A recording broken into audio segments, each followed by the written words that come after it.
From the nerd quarters of Kewanee, Illinois, it's the Vinyl Exile with Jamal Wilson. Up here, it's all about the vinyl, the whole vinyl, and nothing but the vinyl, so help me God. Up here, there is no politics, no left wing, no right wing, just a 360-degree trip around that magical world that they call the spinning record. This show follows a few simple rules, okay? All the music comes from a vinyl source. The tracks are never repeated. You're only going to hear a track once. And also, none of the tracks are cleaned up or altered. The skips and the pops are intentional. And all of the shows are going to stay within the 2-hour mark, give or take. Now let's enjoy some sonic milk from the musical teat.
And that song, so when she did Centipede in 1984, she had some really heavy hitters behind her. She covered a Prince song, Jermaine Jackson submitted material, and so did Michael Jackson. In fact, Centipede was written by him, and it was produced by him, and he's singing backup on that track.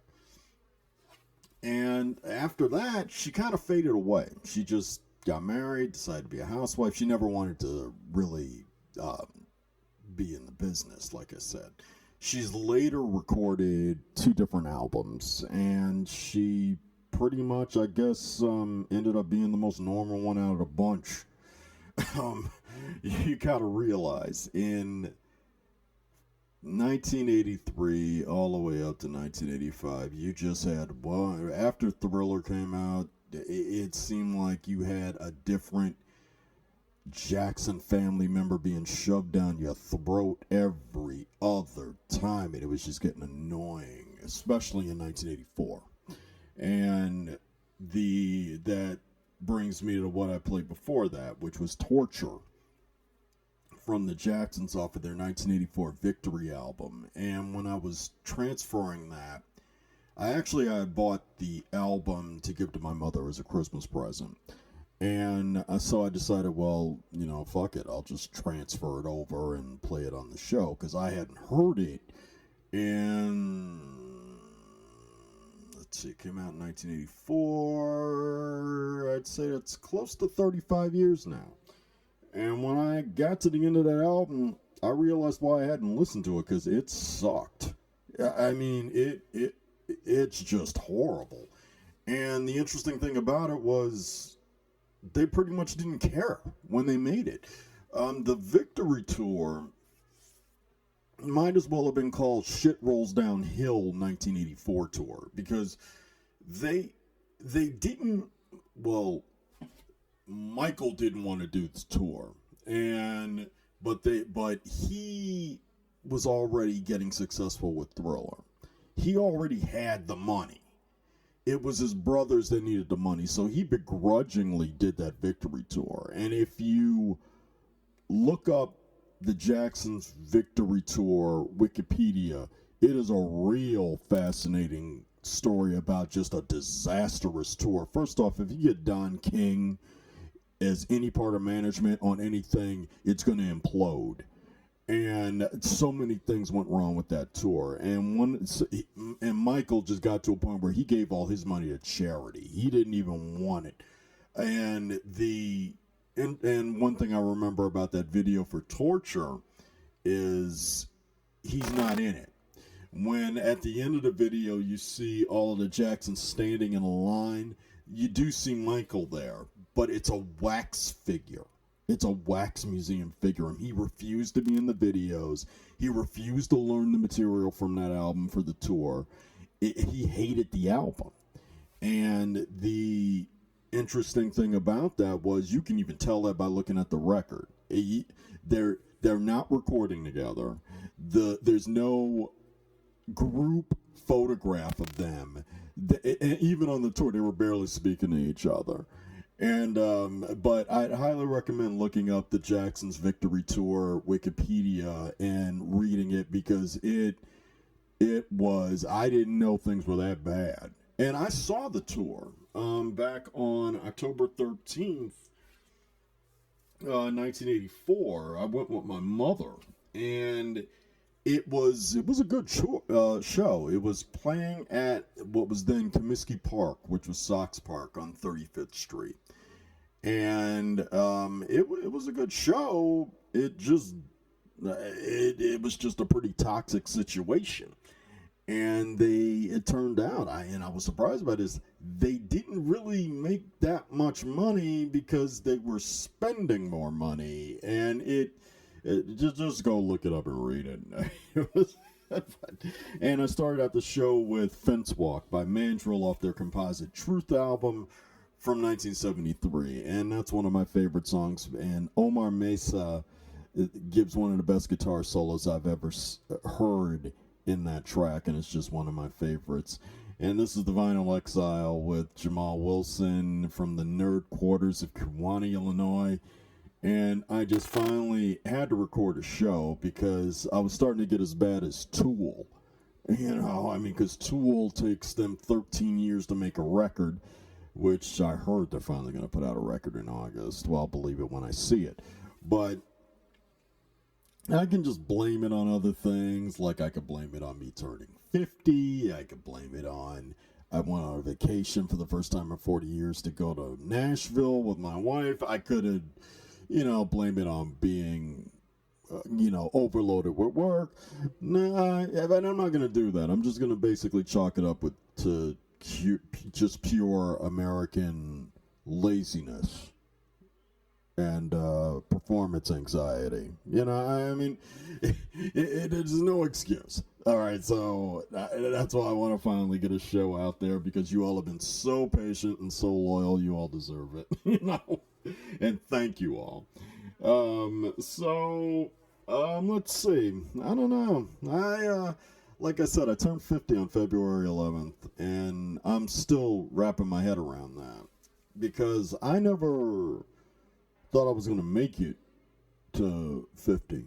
I mean, after all, I did die once at 39. I died of a heart attack, and they brought me back to life in the hospital, which was really worse because I didn't have any insurance. So I was, so I wasn't very happy. It's like, why don't you just kill me so I ain't got to pay the bill, but anyway. I mean, given all the drugs and the booze and the what's the phrase I'm looking for? Risky anonymous sex that I had, I'm amazed I'm not dead. But I made it to 50, and I'm trying to figure out what the fuck am I gonna do now. I'm 50. I really didn't expect this. I really didn't. I mean, I also didn't expect that I was going to be on my third marriage, and I didn't expect that I was going to be actually happy with my life. I mean, listen to the Music Diversity Protection Program older episodes. I mean, they're good shows. I'm very entertaining. I assume I've never listened back to them. But I was one depressed son of a bitch, And the interesting thing that I'm realizing now, because I work in a trailer truck, a dry freight trailer truck factory. I'm a quality inspector there, and there's lots of different ages of people, and a lot of them are 19, 20, something like that. And it's now gotten to a point where if I make a reference to something, they don't get it. Perfect example, and this shocked the fuck out of me. I have a tendency to wear t-shirts that are music related or film related. And I have a t-shirt that says "The Dude Abides" from The Big Lebowski. And I also have a t-shirt that says "The Little Lebowski Urban Achievers." Now, most people know that's from The Big Lebowski, the film by Joel and Ethan Coen, which starred Jeff Bridges. When I made a reference to that, nobody knew what I was talking about. And the town that I live in has a lot of bowlers. And The Big Lebowski is a pretty popular bowling movie. They didn't know. I mean, they were too young to remember because the film was made 25 years ago. And another moment I had was when I was talking to a friend of mine, Dominique, and my wife and I are getting this van fixed. And the van, it's a 2008, it has a tape deck in it, which I was thrilled about because I'm a retro kind of guy. You're listening to a guy that's got a lava lamp sitting on his desk. Now, I was telling Dominique about this. Now, Dominique is 20. And I said, this is, blah, blah, blah, blah, blah. It's so cool. It's got a tape deck in it. And she looks at me and she's like, what's that? And I'm like, a tape deck, it plays cassettes. What's a cassette? And I had to explain to her what a cassette was. That's when it hit me, I'm old. You know? And so now, I'm kind of going through, you know, it's kind of like now, it's like even if I say something, I have to feel like I got to explain it before I say it, so that way it makes sense, because a lot of people are so young that they won't get it, you know, and so I'm just kind of confused right now about all this, but, you know, I mean, but I'll figure this out. I mean, I made it to 50, which is really blowing my gourd, because now this, if I made it to 50, I mean, I'm more than likely gonna make it to 60 or to 70. I just can't wait to retire. I mean, I used to think I was gonna work until I was 80 because I couldn't stand the boredom. Now, I just basically want to retire and watch my DVD collection and everything in my Netflix queue, and that thing is packed to the gills. My needs are small and my joints are in pain. The Monkees, brought to you by Kellogg. K-E-double-L-O double good. Kellogg's best to you.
is that it was produced and distributed by Casablanca Records. So Angel was on Casablanca Records. They were discovered by Gene Simmons, who was also Kiss, as you all know, was on Casablanca Records. So when he got them on the label, Angel actually makes an appearance in the movie because Jodie Foster's dad is the manager of the band Angel, and she's going to one of their concerts. Basically, it was an excuse to tie him in. They didn't break out huge. They were more of a cult following. They're still together, but not as the original lineup. One of the co-founders is a guitarist named Punky Meadows. He was the band member of Angel, and Frank Zappa made fun of Punky Meadows with the song Punky's Whips, which is on the incredible album Zappa in New York, which was just reissued as a 7-disc set and also as a download.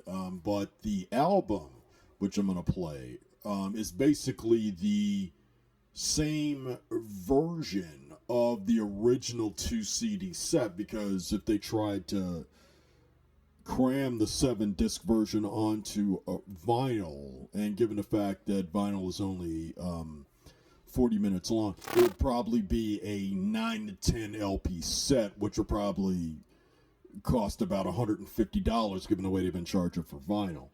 So actually I'm going to play that track now. This is the Frank Zappa song from Live in New York called Punky's Whips. In today's rapidly changing world, musical groups appear almost every day with some new promotional device. Some of these devices have been known to leave irreparable scars on the minds of foolish young consumers. One such case is seated before you, live on stage. Yes, Terry Bozzio, that cute little drummer. Terry recently fell in love with a publicity photo of a boy named Punky Meadows, lead guitar player from a group called Angel. In the photo, Punky was seen with a beautiful shiny hairdo in a semi-profile which emphasized the pooched-out succulence of his insolent, pouting rictus. Oh, Punky. The sight of which drove the helpless drummer mad with desire. I can't stand the way he pouts, 'cause he might not be pouting for me. Pouting for you? Punky Meadows? Pouting for you? His hair's so shiny and it's done real nice, till I squirm with ecstasy.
Not to come in your mouth.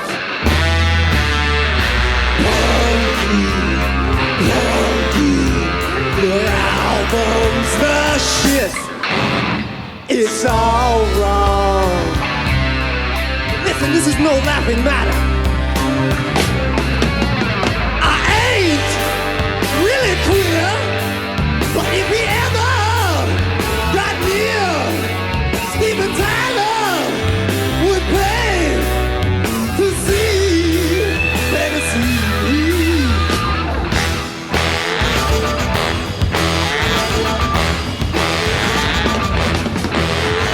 Punk is this, punk is this.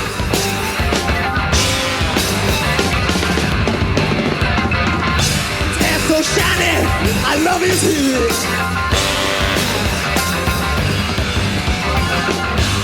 I love his teeth and his gums inside. Punky, you're an angel. You're too much.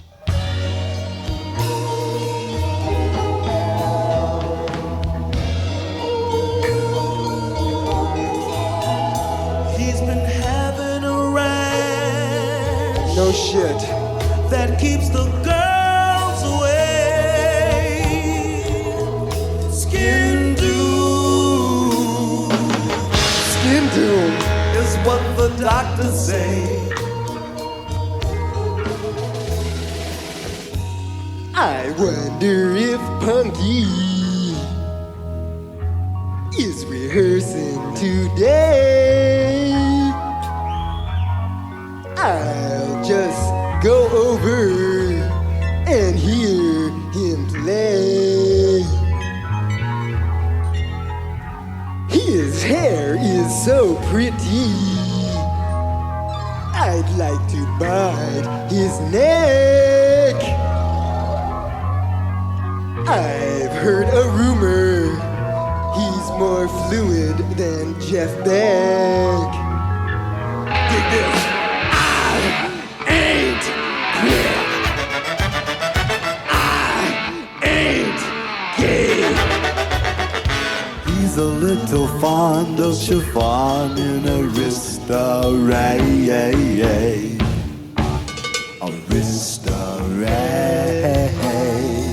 That's all it is.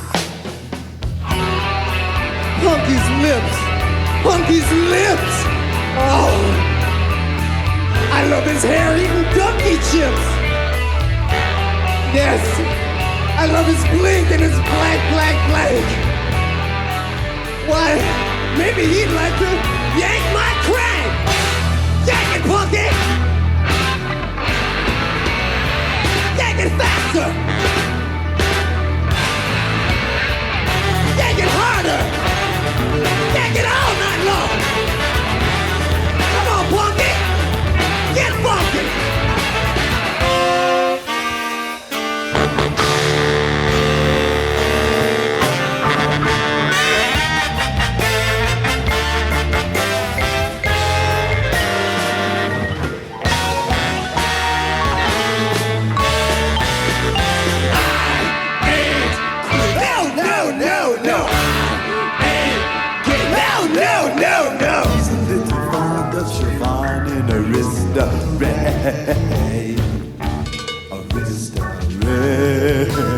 One more time for the world. And then he said, I ain't queer.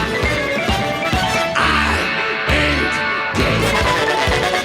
he's a little fond of chiffon in a restaurant.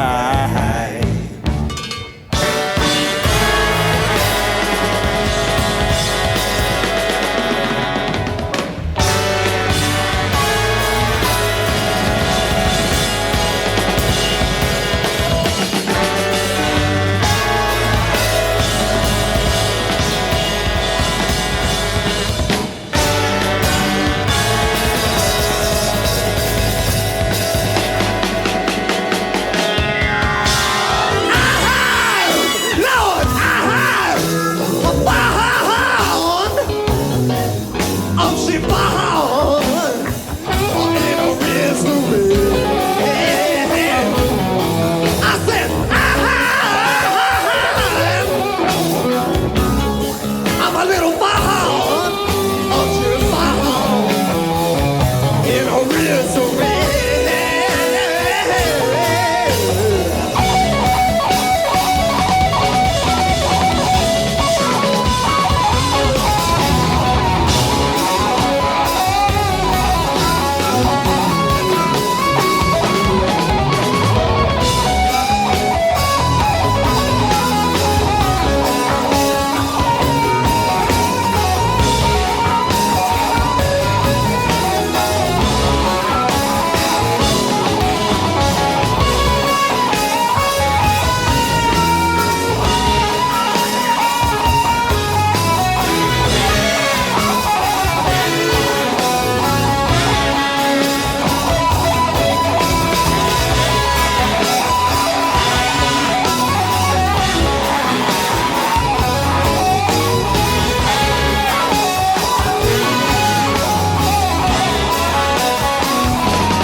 Thank you.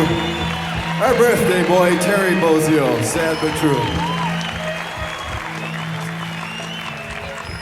Just a minute. It's from the album Zappa, Live in New York.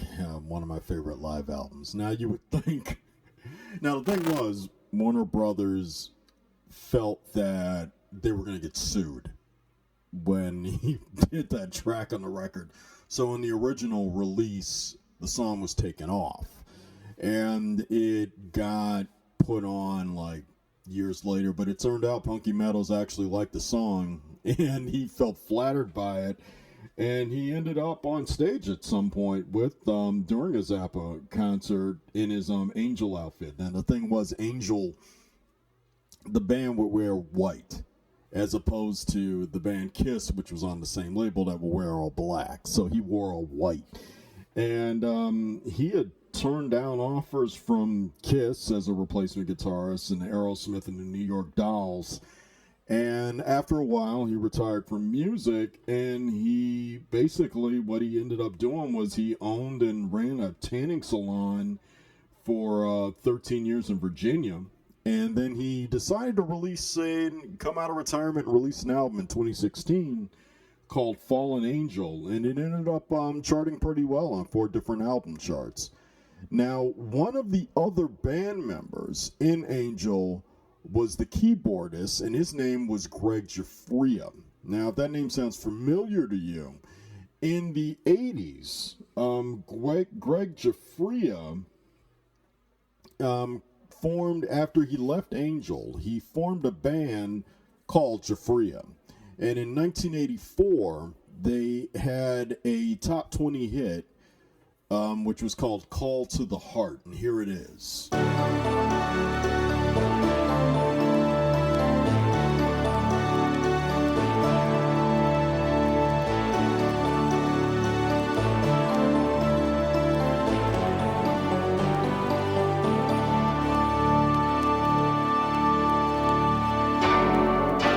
Can I ever live without you, girl? Get back on my feet again. Now I'm lost in your world.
it turned out that was the only hit that they had.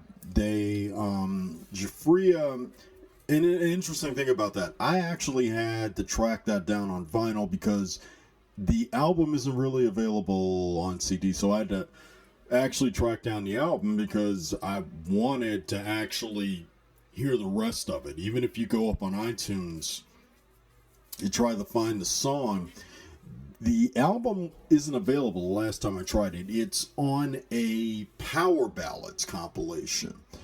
And the band broke up after their second album, Silk and Steel didn't go anywhere.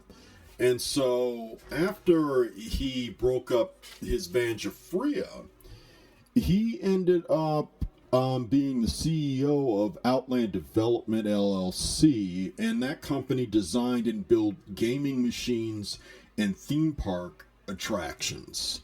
So it's kind of an interesting thing that he went to. And then after that, he's now the co-owner of the Biloxi Hard Rock Cafe Hotel. So I guess being a rock and roll musician paid off for him business-wise. Taste that beats the others cold. Pepsi, pour it on. Anytime the thirst takes hold, Pepsi, pour it on. Look here. Pepsi's got that special taste created for the cold. The cold turns on that Pepsi vibe, make Pepsi-Cola come alive. Taste that beats the others cold. Pepsi, pour it on. Pepsi, pour it on. Let's say it one more.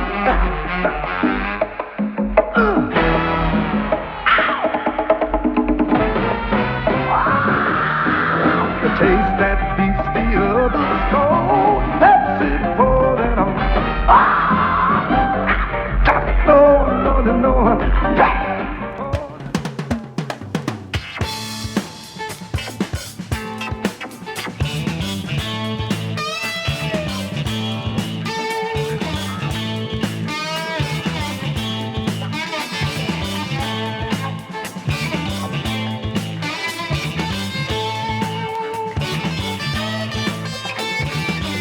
About your woman, I wish you could see mine. We talk about your woman, I wish you could see mine. Every time she starts to love, she brings eyesight to the blind. Oh yeah.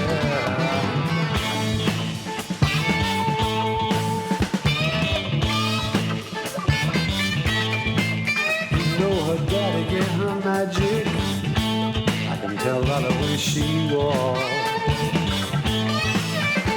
You know her daddy gave her magic, I can tell by the way she walks. Every time she starts to shake, don't begin to talk, talk.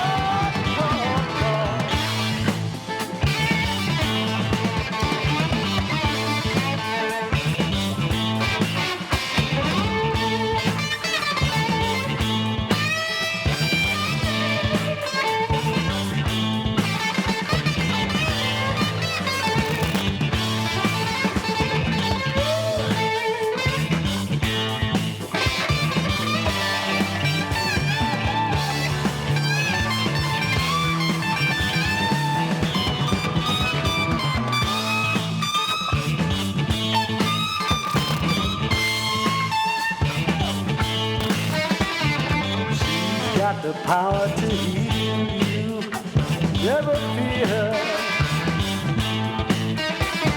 She has got the power to heal you, never fear.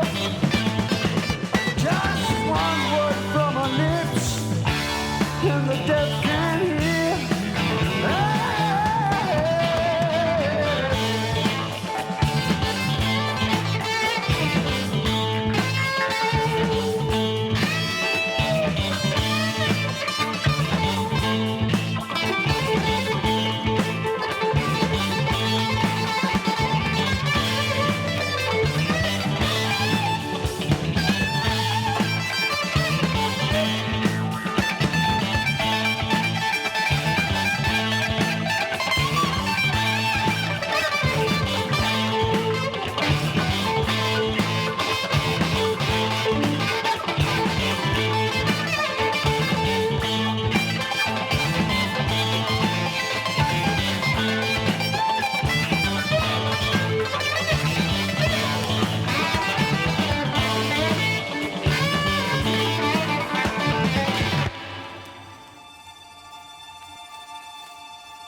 it's Hollywood.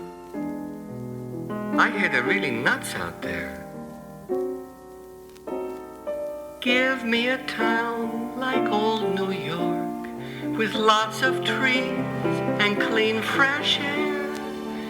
I need a place where love is everywhere. They say I'm crazy, just a little bit out of whack, 'cause I always like to act my dreams out. They call me a maniac. Well, if I'm crazy, what a wonderful way to be. Imagine all the possibilities if the whole world was just like me. Ooh, ooh, ooh, crazy, crazy.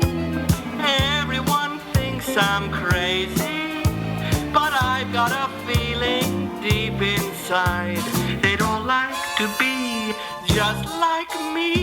Crazy, crazy, crazy, crazy, crazy, crazy, crazy. Once in a while, why don't you set yourself free? Who needs reality?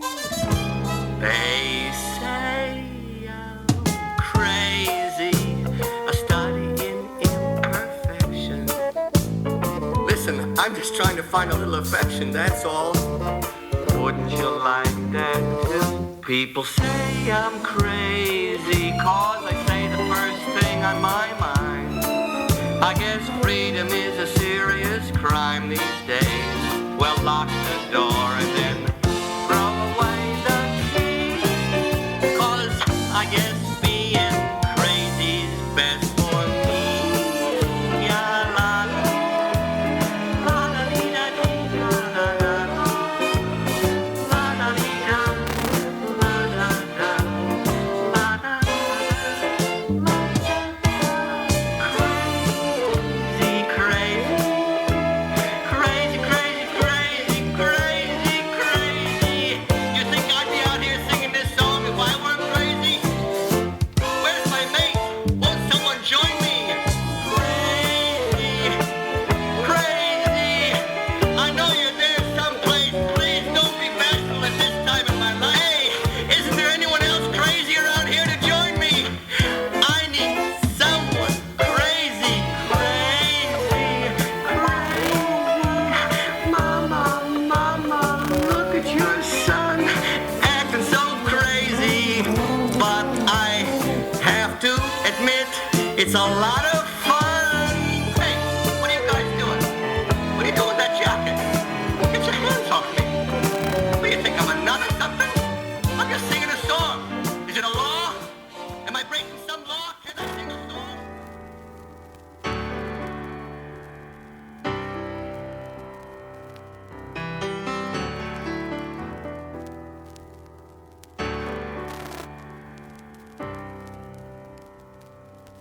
I've never been wrong, but you're the only one I trust to show me the way. I always hear your voice, and in my dreams I hear you calling my name. What is it about you? Some kind of light shines from your face, and I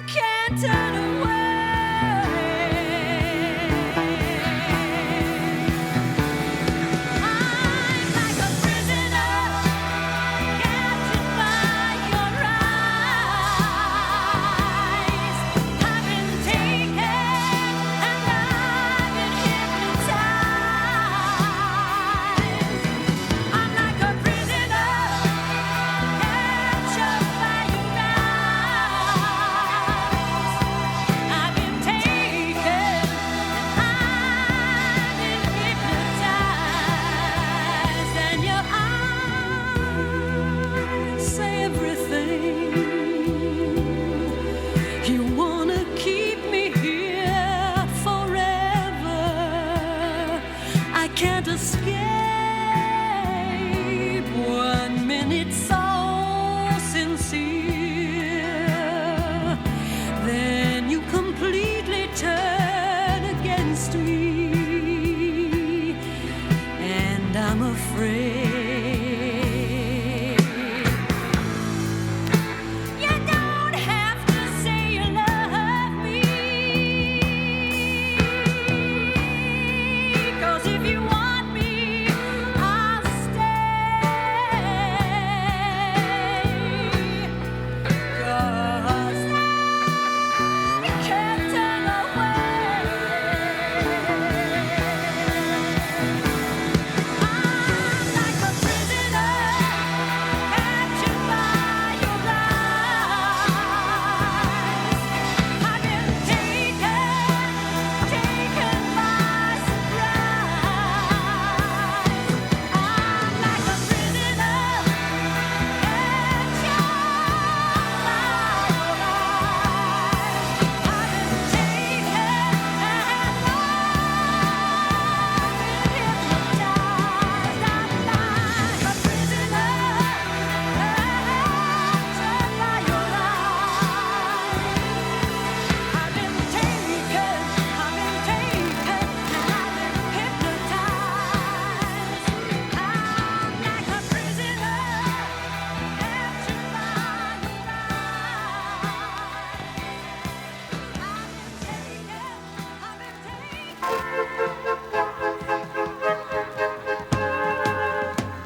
I'm fixing a hole where the rain gets in and stops my mind from wondering where it will go.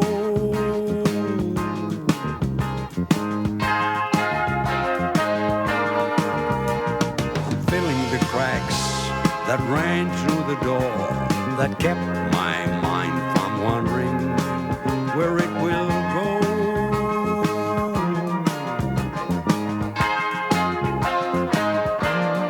And it really doesn't matter if I'm wrong, I'm right. Where I belong, I'm right. Where I belong. See the people standing there who disagree and never win and wonder why they don't get in my door. I'm painting my room in a colorful way, and when my mind is wandering, there I will go.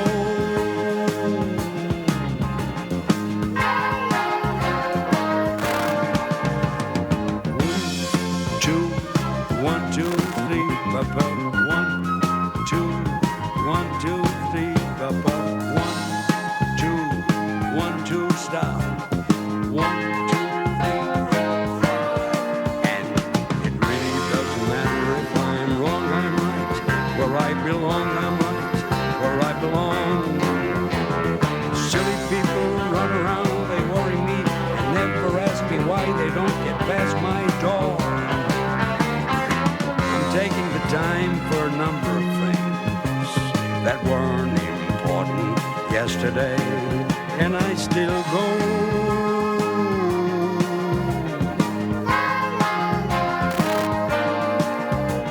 I'm fixing my hole where the rain gets in. It stops my mind from wandering where it will go, where it will go, where it will go, where it will go.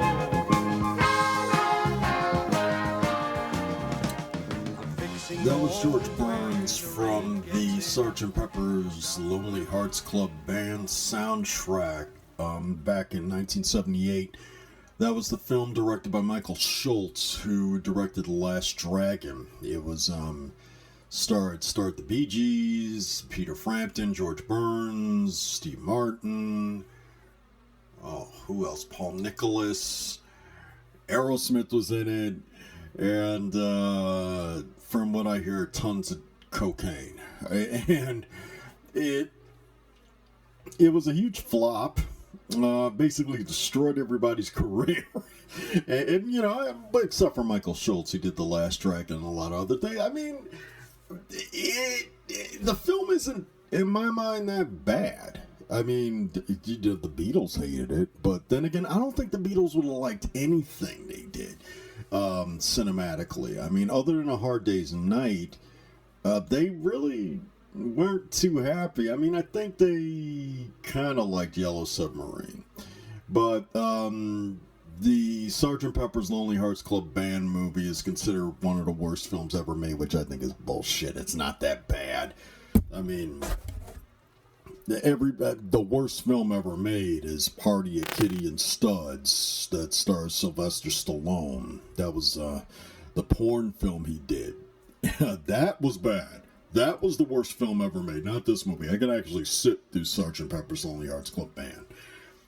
And they were trying to do a good movie. I mean, even the soundtrack was produced by Beatles producer George Martin. Actually see it for yourself. I need to pick that film up and actually watch it. I haven't seen it since 1982. And it finally made it to DVD. So I need to pick that up at some point. Much to the chagrin of my wife. My wife hates it when I start buying more DVDs because she's like, you got all these other ones, whatever. Before that, we had Prisoner from Barbra Streisand from the soundtrack of Eyes of Laura Mars. I didn't know until when I got the soundtrack and I was reading the liner notes, that film was written by John Carpenter. I need to see it now. I remember seeing it once on, they played it on television, and obviously they cut shit out. So I'm going to have to, pick up a regular copy of it, because I didn't know that was a John Carpenter script. I mean, he wrote the story and the screenplay. And before that, and then it was directed by Irwin Kershner. And Irwin Kershner directed The Empire Strikes Back, which is considered the best Star Wars film out of the series. And before that, we had Crazy from Gene Wilder off the 1980 Stir Crazy soundtrack. And it started out the set with Eyesight to the Blind with Eric Clapton off of the 1975 Tommy soundtrack. And I remember my aunt Joyce taking me to see that movie as a kid, and her having to take me out of the theater because it just scared the fuck out of me. I mean, I looked at it recently. I wouldn't say recently, like a few years ago. And I still I'm amazed that film A got a PG rating, and B, I'm like, what the fuck were you thinking taking me to see that as a kid? But it's a good movie. But the funny thing about it is when you see Eric Clapton in it performing that song, you can tell he's on drugs. You can tell, I mean, even the way he's singing, talk about your woman. I mean, I'm just like, Jesus Christ, man. How many lewds did you take before they said action? Oh. But it's still a good movie. I'd recommend it. I mean, but I'm Jamal Wilson, and this is the Vinyl Exile, and we'll have more right after this. It's wild and wonderful, right here. Completely natural. Any way you want to say shrimp. Ask for the very best. We give you nothing less. The wild and wonderful dish. On the coast to your market, from the market to your table. It's wild and wonderful. Fresh from Florida, yeah. Ask for it.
just a girl with moonlight in my eyes. I want a soda and a souvenir. Yes, I'm just a girl with moonlight in my eyes.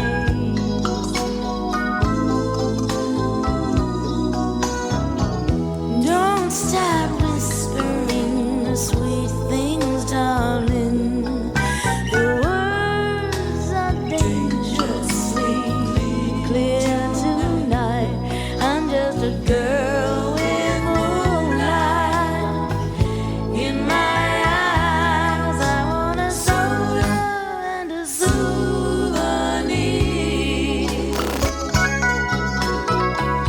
Just a girl with moonlight in my eyes.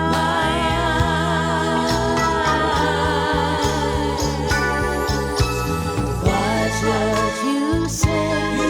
I remember it always. It's so easy for me to fall. If you only knew, you might not say anything at all.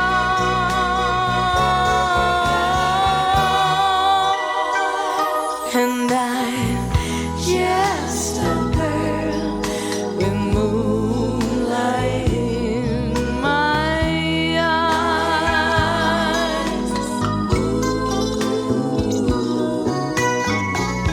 Don't start singing them love songs, darling.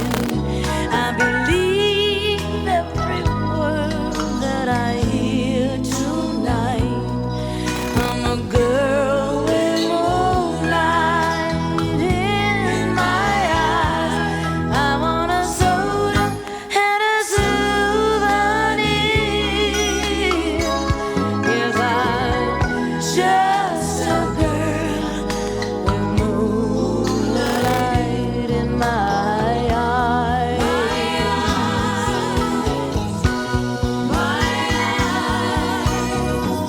Just a girl with that moonlight in my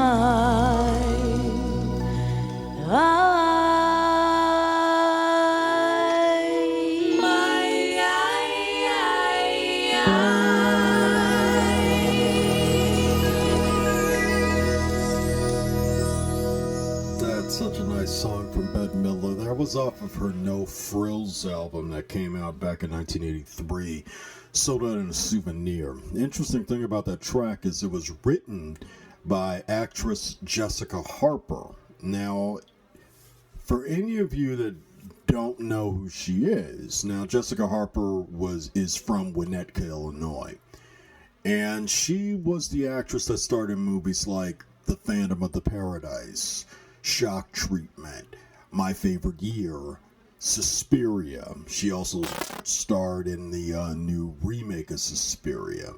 And she also has a podcast now available on iTunes called Winnetka, in which she talks about her life growing up in Illinois. And I was really surprised when I saw her name on the liner notes as the songwriter, and because I didn't know she was a songwriter.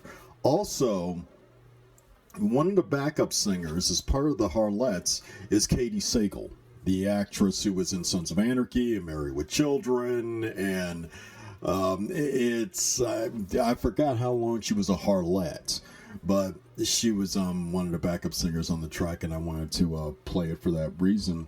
And I started it out with I Go Swimming from Peter Gabriel. That was off of the Hard to Hold soundtrack from back in 1984. And it isn't on any of his other albums. He hasn't put it on any compilations. He hasn't used it as an extra track.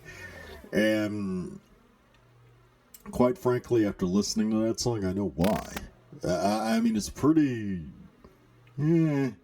I mean, it seems like a throwaway track for him. But that's the point of this show, playing stuff that's hard to find. And speaking of this show, I wanted to bring something up, is that it took me a while to record a show because I have a form of performance anxiety. Every single show is nerve-wracking for me when I do this, but the point of the show, when I even started back, I'd say about 16 years ago for doing the Music Diversity Protection Program, when I did that show, I wasn't really in a good place. And I was doing the show sort of like a message in a bottle thing, because it was for the rest of the people out there that felt like outcasts and they didn't belong. And I was living in a town where I definitely didn't belong, in Harvard, Illinois, and that was my way of communicating, and I didn't have any friends or anything out there. That was why the shows were so long. They were 4 hours apiece. And give me some time. I'm going to get to the point, okay? Shut the fuck up. Now, what happened was, after I had my breakdown, after my relationship with Ann ended, I didn't know what I was going to do. I actually thought I was going to erase all those episodes. I couldn't figure out what I was going to podcast about. And I came up with the Vinyl Exile idea, which has been a joy to do, even though I don't do it as often as I should. And one of the things that, because I'm always coming home tired, or I don't have a decent enough idea, or I just, life gets in the way when you're making podcasts. And it especially did over the last few months, because I think the last time I did a show, it was negative 45 degrees outside and I was trapped in the house.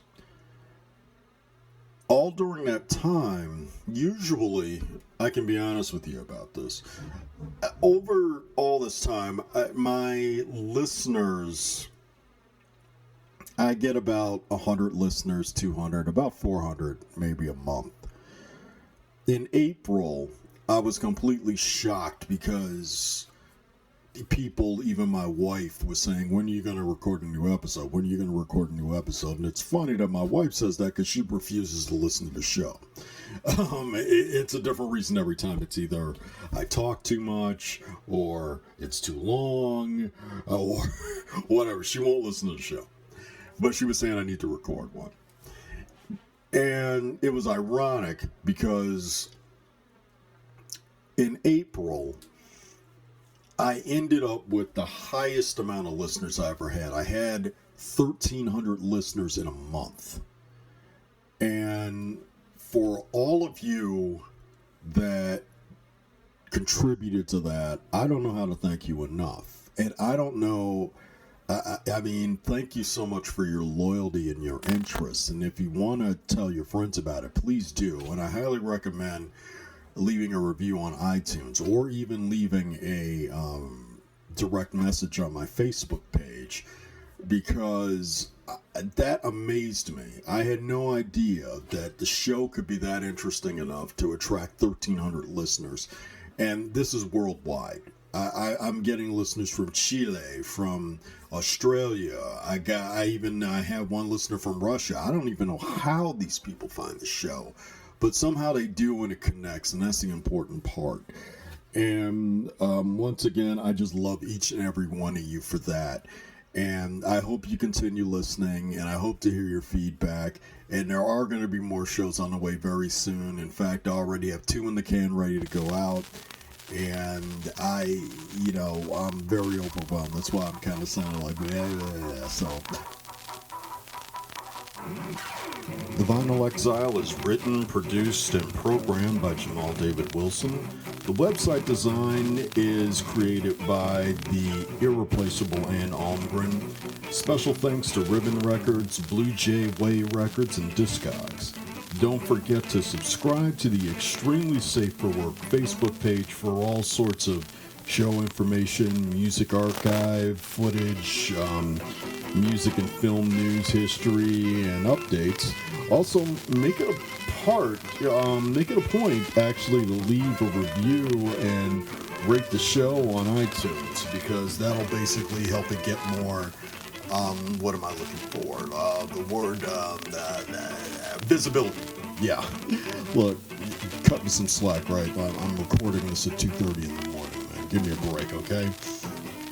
And the Not Safe for Work Twitter feed for this podcast is at The Vinyl Exile at Music Div Pro. And I definitely want to let you know on that is that it's not safe for work because I am going to be posting videos and updates, music videos and updates and all that. But also a lot of the people that I do retweet on there are a lot of sex workers and porn performers that I support their work and actually review their stuff. So it's basically the Twitter site is for over 18, but the Facebook page is completely for everybody. And finally, thank you for your loyalty and support. Tell your friends about the show, take your meds, eat healthy, support your local record store and library. Don't be an asshole unless it's necessary, and see a therapist if you need one. Oh, by the way, wear glasses if you need them. Every episode is eternally dedicated in loving memory to my friend Jen Mitchell, who passed away recently. And once again, go out there and buy some records. Until next time.